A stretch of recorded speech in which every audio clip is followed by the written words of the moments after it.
What's up, guys? Welcome to another Starlit interview. Today we got TyDaGreat. What's going on, y'all? We're finally gonna get your interview done, my friend. And yeah, sorry to keep y'all waiting. Complicated business. I'm excited.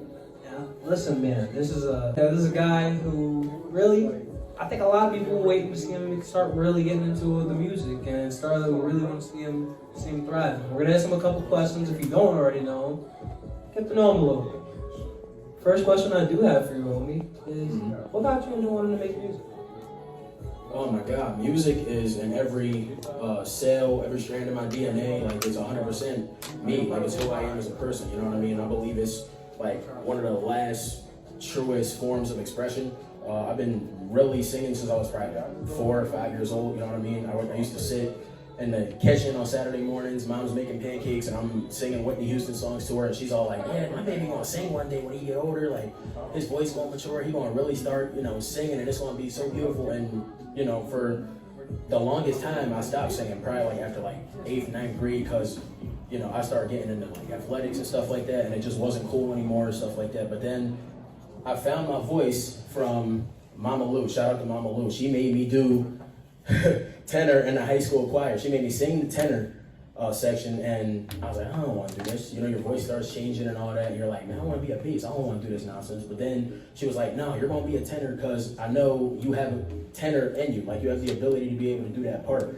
So when I started doing it, I was like, yo, this is for me. You know what I mean? Then like I started going around wherever I could singing, like at family performances and different functions and events and stuff.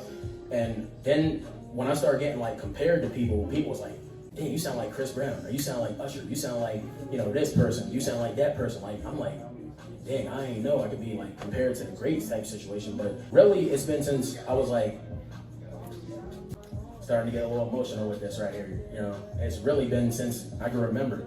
It's been making music, but yeah, it's just something that God put in me.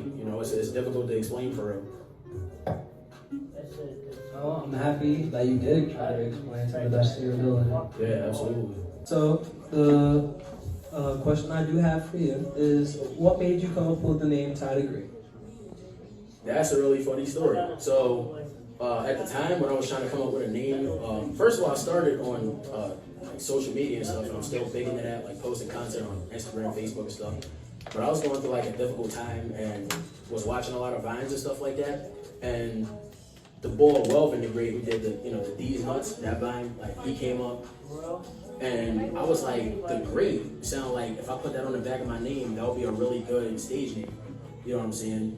There are of course other names I go by, TY, which y'all probably don't know about because my mom gave me that. But TyDaGreat is like my main name because I just figured like people are gonna think I'm great if I do the stuff that I'm doing right now. Like I was big on taking requests from people, and I would knock these requests out, and then people would say stuff like, "Man, you really are great. Like that, you're a great. You're gonna be like an all-time great because there's nothing you can't really do right here." You know what I mean? So it just put it together like that, TyDaGreat, and that was the name that stuck.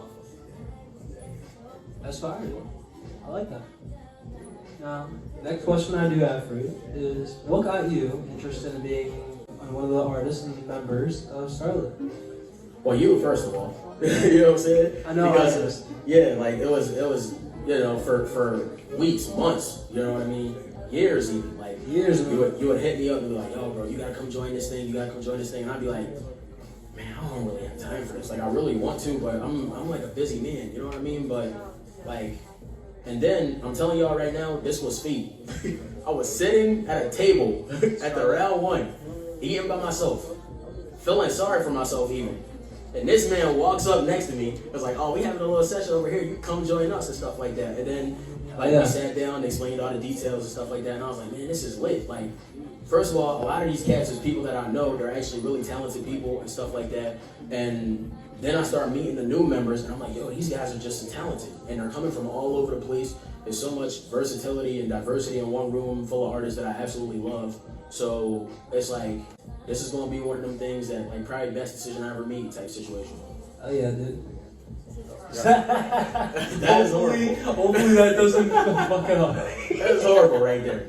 That is absolutely horrible. The last and final question I do have for you is, when it comes to trying to give a message to your fans throughout your music, what type of messages do you feel like you would like to put out and try to give to the youth, other people your age? What kind of message would you try to speak with your music?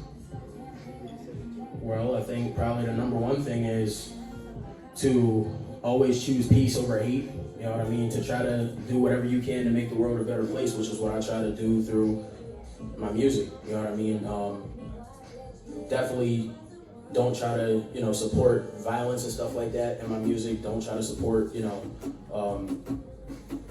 and all that type of stuff. Just try to get people to see the beauty of life and the beauty of, telling your story unapologetically and not being worried about what people think about you. And also knowing that, you can look like me and live your dream. Because people will see somebody like me and automatically assume that there's no talent there's no gift, like his talent's a fluke, his talent is a mistake or whatever. And that's like one of the number one things I hate about the music industry. You know what I mean? You could look like Adele and people will think, oh man, you're like, this chick sucks. It's like you haven't even heard her blow. But she's like one of the most gifted vocalists you will ever see anywhere. And she can be ranked up there with the Beyoncés, the Aretha Franklins, or whatever. But you could look like somebody like a Kesha who doesn't have like a great voice, and all of her stuff is literally like through technological enhancement to her own voice, because she really doesn't have the greatest singing voice. It's just a hot body and a pretty face, and everybody's all like, oh man, like yeah, she's great, she's gonna make it. We can, don't worry about the voice, we can fix that up. But that's one of the things that I want to change. I want people to know that they don't have to give up. They don't have to give up on life. They don't have to give up on a situation. I struggle with that daily. You know what I mean? And if I could just in some way, shape, or form put that into a story through music, not only in the things that I'm saying, but just in the fact that I kept going after all these years. Once people see TyDaGreat, I want them to be like, man, he did it, I can do it. You know what I'm saying? So that's definitely number one. And also just getting the message across of to people who are actually artists, not just for anybody listening, but specifically for artists. And piece of advice, when you're writing something, you don't just write songs because people will say like, oh, let me hear that song. No, this is life, cuz on this paper. This is not just a song that I put together or whatever. I want people to sit down and actually think about the music that they're listening to and take the positive message out, as opposed to just listening, popping their fingers and stuff like that. Because if you talk to these people, you'll see that they have no true understanding of what it was that they just listened to. And a big reason for that is because a lot of the music they listen to nowadays is garbage. So we want to change a lot of that as well. Okay. Well, you guys heard it first. And have finally met TyDaGreat.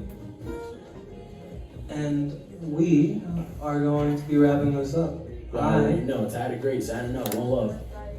That is TyDaGreat, my friends. I am James Saddy, and this was another Starlit interview. Stay tuned, stay Starlit, and we'll see you next episode.